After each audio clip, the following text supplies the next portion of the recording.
My name is Joshi. Okay, let me tell you how I'm connected to this church. So, back in 2006, I think, I went for a summer trip. Actually, I came back from school, and it was a summer camp led by Pastor Jack and a couple of members, right?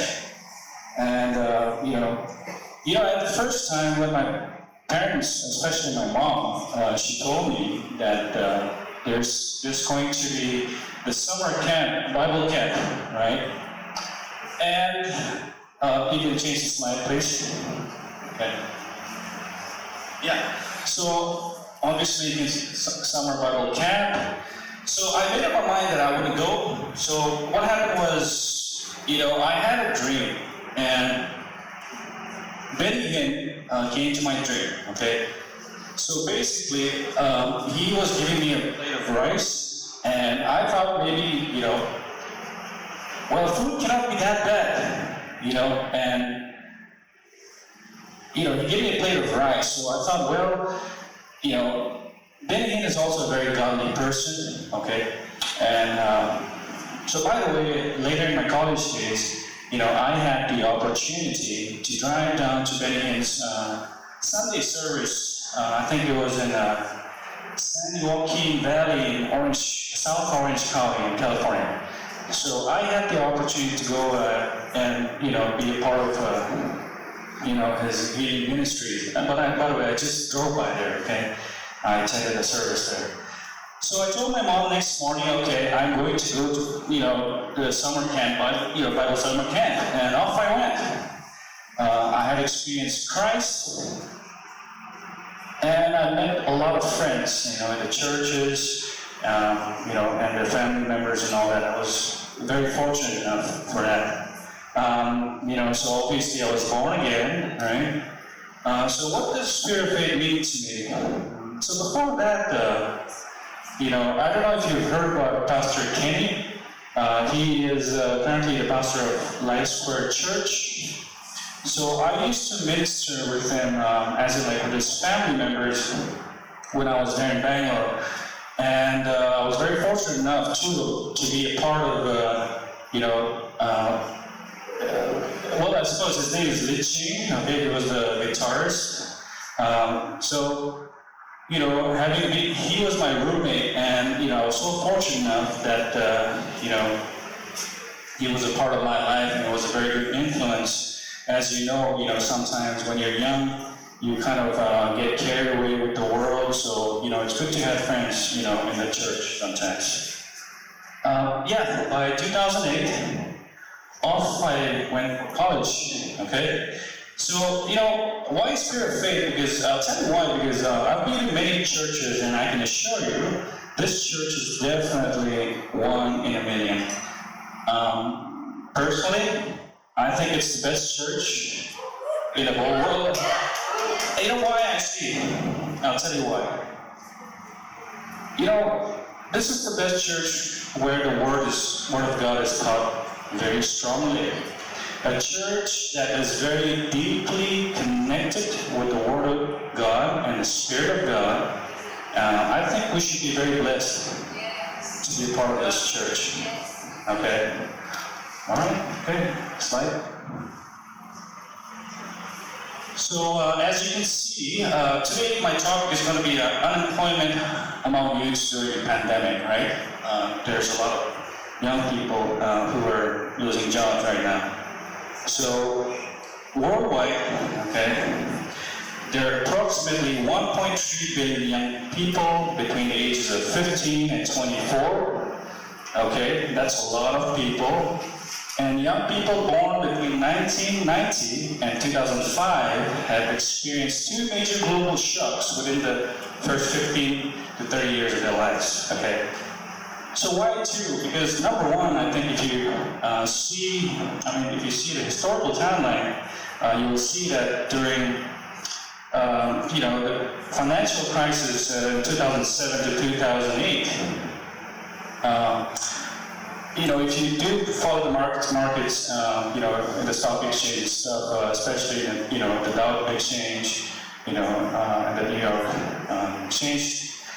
There was a very big crash, especially in the housing part. But anyways, the second one is COVID-19 pandemic that we're facing right now. So COVID-19 recession is currently one of the worst global economic crisis since the Great Depression in 1930, by the way, just so you know. Now, okay. Most affected group during the COVID-19 are young people.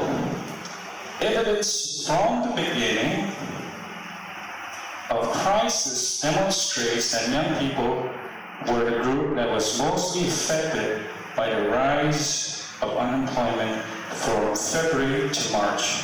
So as you can see, February to March, was when it really hit. So according to data, it showed that it was the young people who suffered the most. I can change the slide.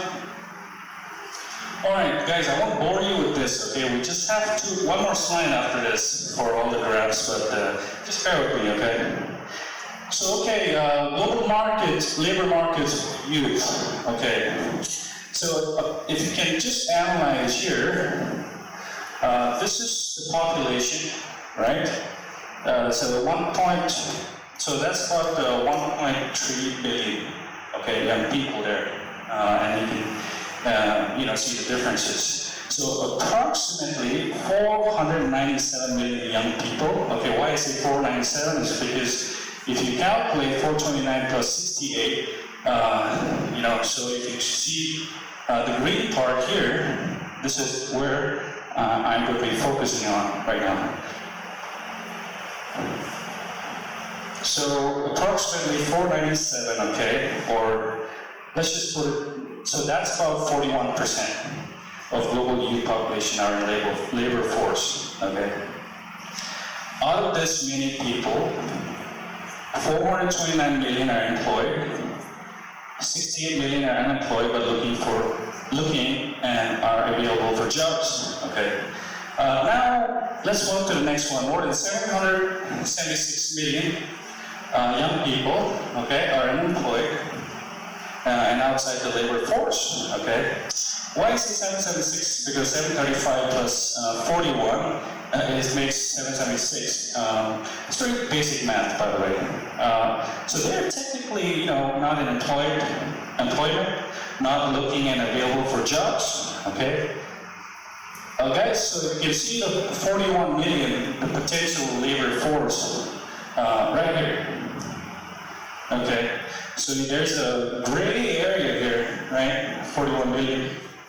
So, why I'm saying all this is because I think we ought to know we're young people and we're also in the same boat, okay?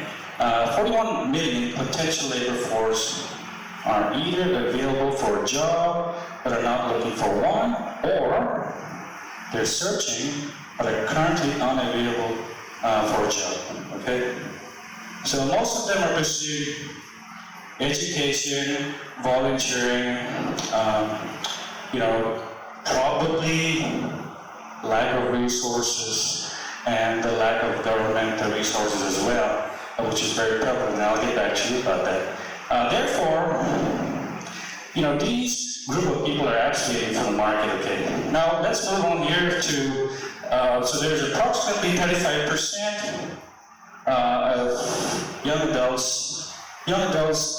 So why I say young adults is because there's 15 years to 29 years is young adults, okay? They're employed in low-paid, insecure jobs. However, 15 to 24 groups, 15 to 24 years group are the most affected again, okay? Now you can change the slide. I'll be very quick here with this graphs. Okay, this is the last graph, by the way. So not employed or struggling, right? By the way, NEET means not in employment, education, or training. So that's kind of like the lingo we use as a researcher, okay? So it's approximately 267 million. So these people are not, young people around the world who are currently not contributing to self-development, to the national or to the self, by acquiring skills, engaging in work, applying for jobs, this and that. So, they are very underutilized, per se, which is very sad, I think, right? So, last point, employed but poor. As you can see here, we have 429 people employed here, right? These people are not employed, okay? So out of, 1.6 billion, you have only 429 million who are employed young people, okay? So let's put this employment here in this graph, and let's look at it and analyze here. So as you can see, so this is not poor, okay? That means they're earning, they have a pretty good track record of their, salary and stipends or whatever you call it. Now you have 13% to 17% who are either extremely poor or very moderately poor. And there's a reason for that. For these young people who are employed, it looks like a pretty good figure, right? I mean, you have like 439, but in reality, it's not very good, okay? You see, approximately 71% are not so poor, okay? So as we have discussed here. So one of the reasons is because, there's barely any disposable income, okay? And that's the problem here. So let's move on to the sixth slide. Sorry, last slide, by the way. Right, this is the last one, I promise. So jobs are not stable among youths, okay? So as we can see that the previous slide we've seen, there's a problem for the people who are poor here. So 77% of young people, right? Okay. Right, so, okay, is that over? Yeah? Okay, sounds good. Okay, so the reason why they're poor, okay, the reason why they're poor is because a lot of, young people like us, like you and me, all over the world, okay, so this is all over the world. So my data is basically calculated from the International Labor Organization, okay, so they do a whole research for whole countries of the world. One of the reasons why they're poor here is because they're in a very non-standard arrangement in the workforce. Why? Because they're low pay. They're usually, working in temporary work, gig work, right? They have limited legal, social security, and very poor working conditions. Okay. And so this causes a problem for job security and savings. I think we young people should understand the value of savings, especially during the pandemic. If you don't, well, there's a lot of life-threatening problems ahead of you, okay? Next slide, by the way. Right, so remembering Joseph's story.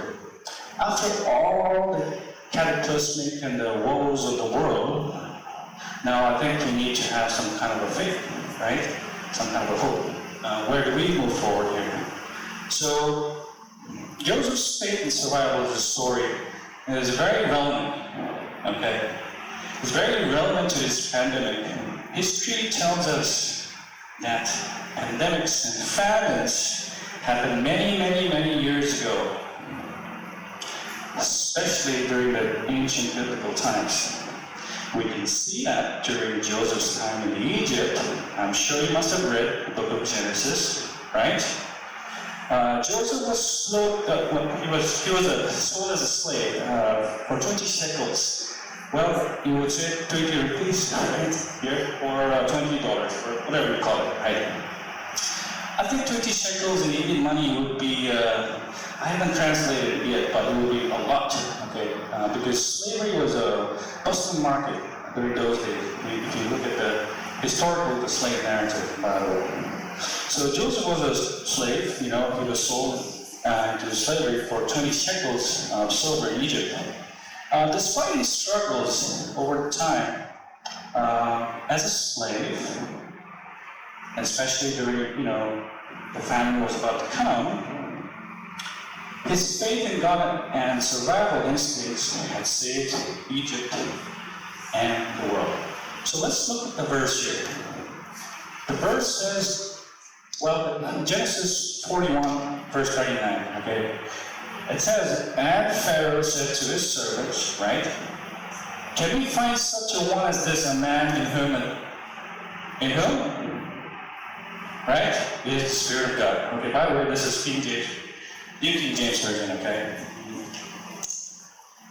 Pharaoh raised him up second in command as a vizier and sent him all over the world in Egypt, okay? All over the land in Egypt, sorry. Joseph, the administrator.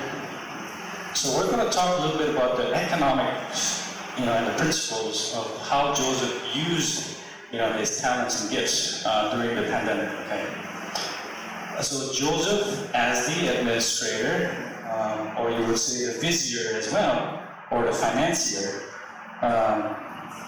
he had stored food during the 7 years of abundance and sold it in profit during the 7 years of famine. Okay, so you can definitely see this in Genesis chapter 41, 25 to 32. But nevertheless, if you just read the book of Genesis, especially chapter 40, you get a knack of it. Okay, so what do we have here? We have 7 years of famine, okay, which is relevant to the COVID-19 pandemic, although we're, I think, about 2 years from now, kind of, right?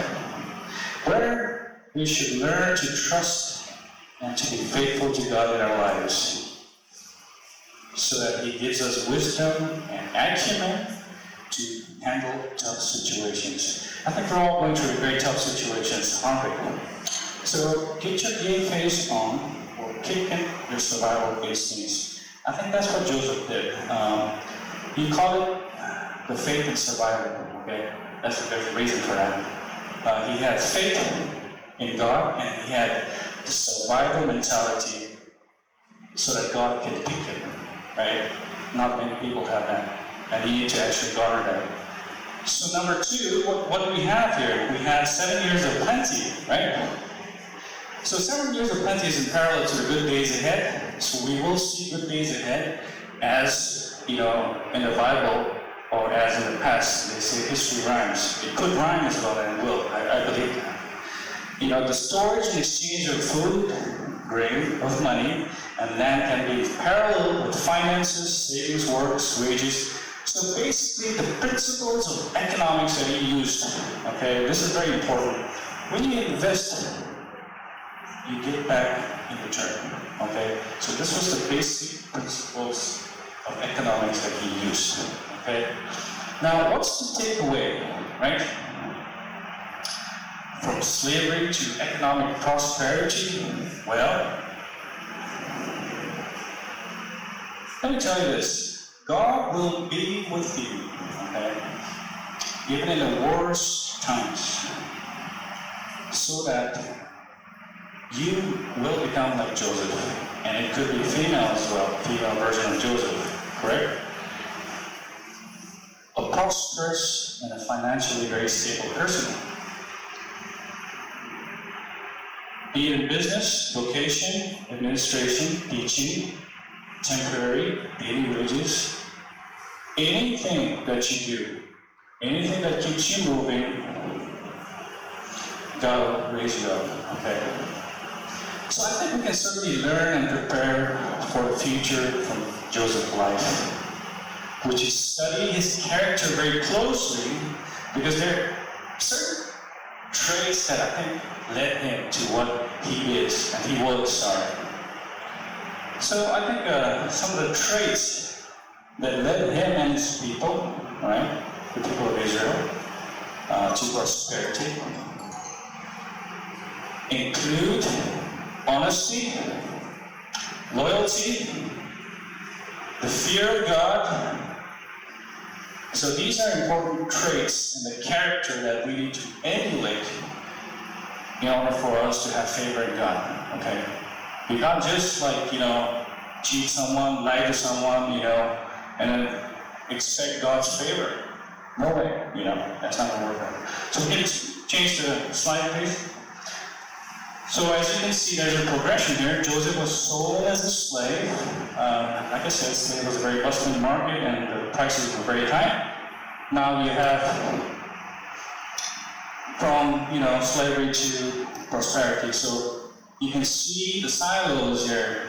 These are grain silos that were saved during the 7 years of famine, and then sold it in profit. Okay, during the 7 years of plenty. And if you go to Egypt, it's called the Djoser's Complex. This is one of the most ancient. Let me just put it this way. One of the most ancient. What do you call it? Pyramids. Yeah. So you can actually have a look at it. Okay. So we can move on, shall we? Okay. Next slide. Okay. So how to build back better lives for all generations. Okay. So number one is education. So after all the problems and all the solutions, that we have discussed here, so number one is education. So there's a lot of talk about schools going to be open, but there was a closure of schools for a very long time. And the impact of young people's learning opportunities has definitely been cut short. There's a lack of physical education as well, which has, raised dropouts and affected the vulnerable youth, right? Especially with people who are disabled, who have special, needs. These people are most, vulnerable. So, things that we can do better on education. Maybe I was just thinking maybe home education should be more focused, on creating an environment of quality all-around learning with lots of encouragement. I think that's one thing that we can do. We can't just wait for the government to do everything. Now, mental health, so during the 2007 and 8 financial crisis and the COVID, so we have this two, sort of a famine or pandemic, right? So obviously you have young people facing a lot of mental health problems. Exposure to domestic violence is number one. Okay, according to data, there's a lot of young people who are facing domestic violence at home because of this shutdown, right? So they lack emotional support from, their families and teachers and their classmates as well. So things maybe we can do better here in my mental health is, I think I myself as an educator should emphasize on helping them normalize when school starts, try to detect, report if there's any indications of trauma or, give them professional counseling, I think, or maybe, even family counseling would be advisable, I would say.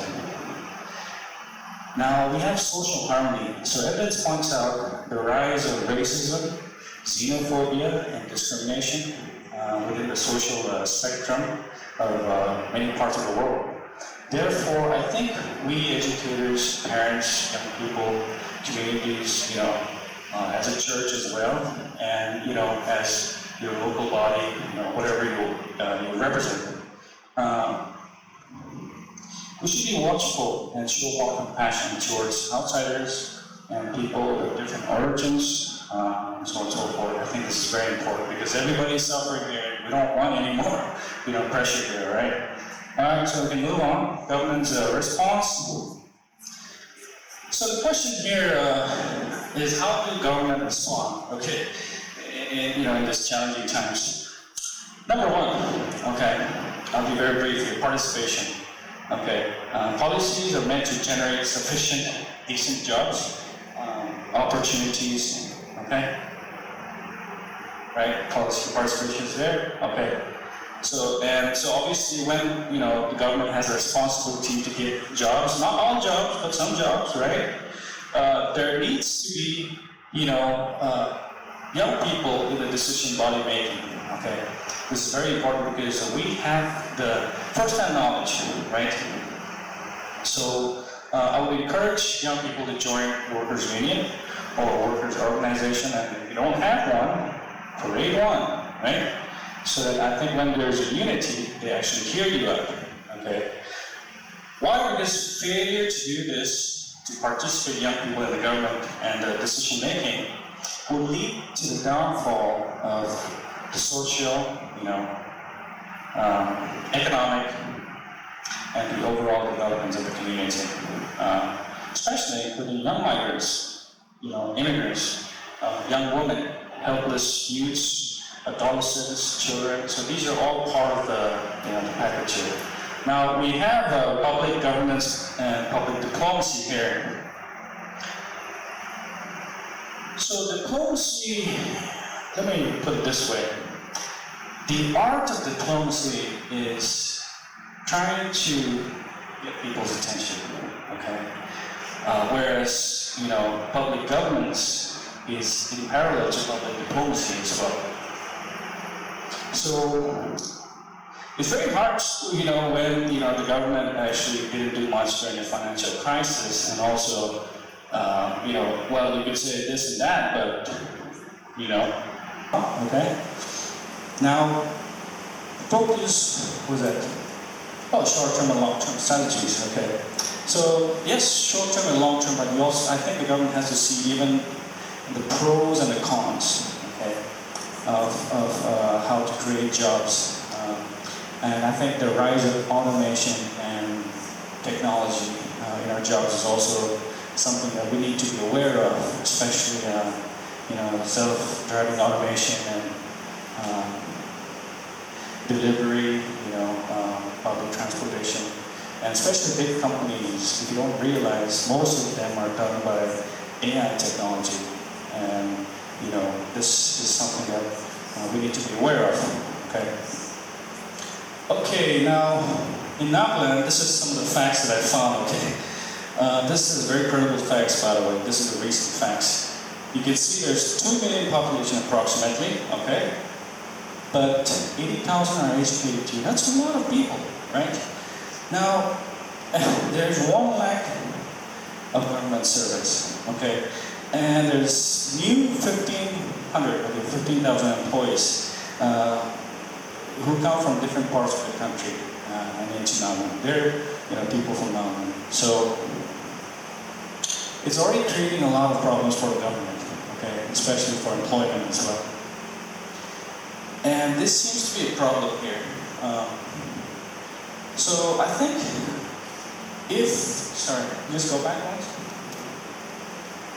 Can you go back? Yes. So if the government of Nagaland can actually look at the things that I've spoken about, maybe they can do something, they can work out something out. All right, okay, we change this mind here. Okay. So, this is like the easy one here. So, what are the advantages and disadvantages of working outside of hometown? Exchange rate, of course, right? It's a little higher, so you get paid more, okay?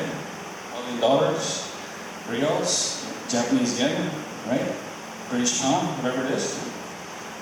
If you bring it to India, right? So work benefits, obviously you get work benefits, healthcare, safety returns, etc. The company gives you, okay? Now you have self-reliant and financially independent. So I mean physically, emotionally, spiritually as well. You become stronger because you're left to fend for yourself in big cities or suburbs. So you become a stronger person, okay? Exposure to diverse people, okay, and you get connected as well.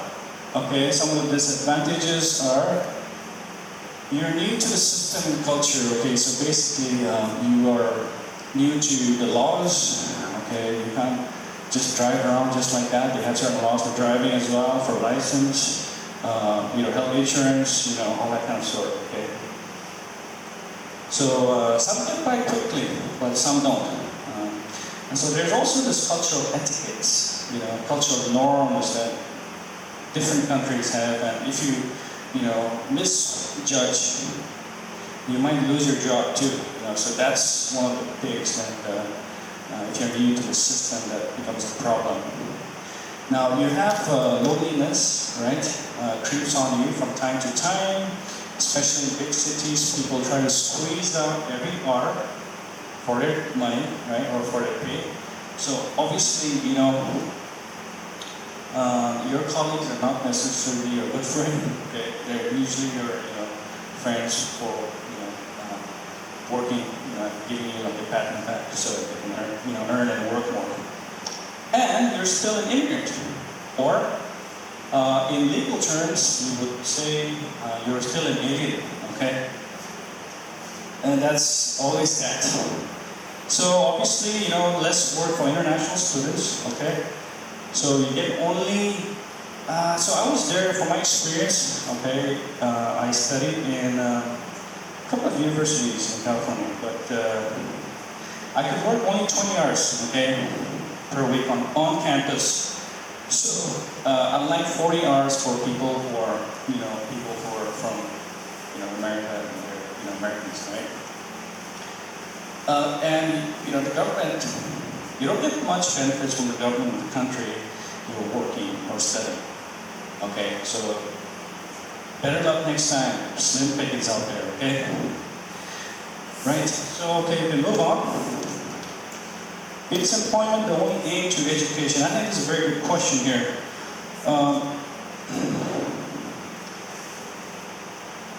In today's world, knowledge is very important to keep and hover yourself around in this new and challenging world.